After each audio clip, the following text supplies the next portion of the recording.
家好，我是莫妮卡，跟大家拜个晚年，新年快乐！大吉大利，数钱数不尽。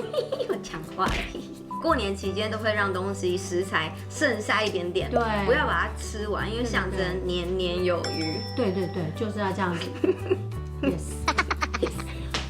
但我们昨天呢，朋友来家里学了炸鸡，对，但是因为炸鸡我觉得是最难处理的一个隔夜菜，因为当下吃觉得好香好脆，一放到隔天它就会皮就会嫩嫩，对啊，就没有这么好吃了，暖暖的，对，口感差很多。你真的很会打墙莫妮卡棒棒，炸鸡，回到炸鸡哦。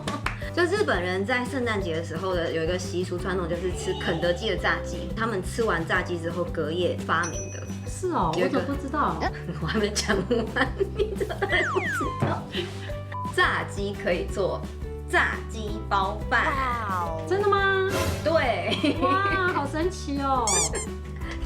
太综艺了，这个人。所以我们今天来试做看看喽。好哦。当当。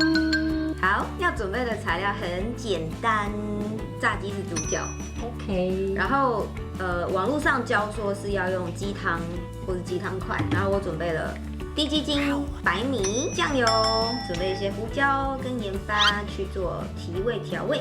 那我们就开始吧。Go go。噔，米洗好了，我洗好米了。好。第一个步骤呢，我要把鸡精，就是鸡汤块或是鸡精倒进去，就是鸡精的味道。这是水，凭感觉。要加一点酱油，增加它的咸味，还有调色。倒一半大概是10ml 左右吧。接下来就是要炸鸡，坑气丁管。莫妮卡不要唱歌哦，你不帮忙还在唱歌。铺满了哦，满满的看不到的米饭，看不到的白饭。我们昨天点的是拿坡里的炸鸡，所以我们今天试做的就是拿坡里炸鸡的版本，就是这样子。当。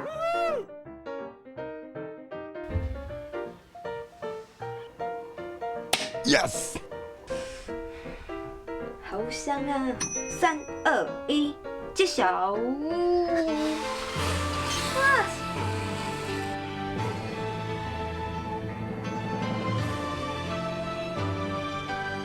我现在来把它去骨，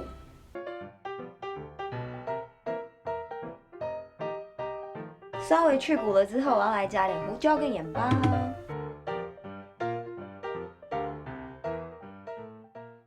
好了，我们来试吃庞公公的鸡包饭。口感完全不一样哎。你说炸鸡的部分，它融合在饭粒里面了，所以连米饭都有味道，很好吃，很好吃，对，还不错吃啦。我先吃个饭好了，我觉得不会很惊艳到一吃下去就天哪，这也太好吃，毕竟它是一个隔夜菜。但是我吃完第一口之后，想说也还好，可是又想要一直接着吃，而且我刚吃饱了，我跟我妈刚刚去吃饭，是吃饱了回来，现在等于是宵夜时段，闻到这个香味整个不行，会想要一口接着一口吃，真的还是蛮迷人的味道。因为那个饭我刚刚没有很搅得非常非常匀，但饭粒本身都还是有一点鸡汤的香味。那个炸鸡本来脆脆的嘛，像它这个鸡包饭里就是要软嫩，所以它的鸡肉变得软软的，咬在嘴巴也不会说马上化开，可是很入口的，很好入口的一个嚼劲。一个新的尝试也不错啊。这个隔天吃，我觉得还不错哎，蛮满足的呀。也有那个鸡油香，你觉得要再咸一点吗？我觉得刚刚好了。你觉得？其实我觉得那一天用鸡精就没有那么好吃，应该要听网络上说的，就是全部用鸡高汤，用鸡精就有点味道稍显不足，还需要调味，有点没那么完美，失策，强烈建议大家用鸡高汤。失策啦，很好，我想试一个再咸一点。那你觉得鸡精要再多一点吗？味道我觉得这样是可以接受，而且这样比较不会太腻，对不对？对，不要太重口味。还不错哎，袂歹食，正经赞啊！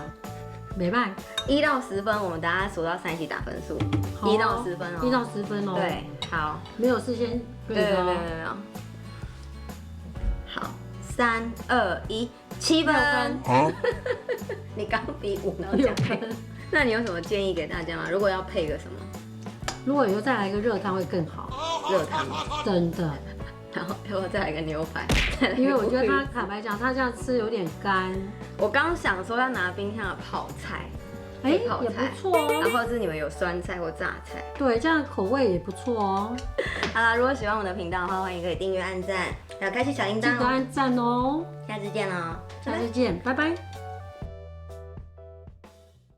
好吃，你觉得好吃吗？真的，我觉得 OK 啦，可是这种东西坦白讲，你要直接跟大家讲实话，那个我们又没有业配。我知道啦，但是我是觉得可以，但我但如果下次家里有炸鸡，你会这样弄吗？我不会做，为什么？因为我不喜欢吃炸鸡。但感觉是如果有个汤，刚好是更 perfect 了。因为 perfect 是在想要喝汤。我们刚刚不是有吃晚餐吗？有啊，可是觉得吃起来不错啊，一口接一口，台语就是叫刷嘴。刷嘴。好，拜拜。拜拜。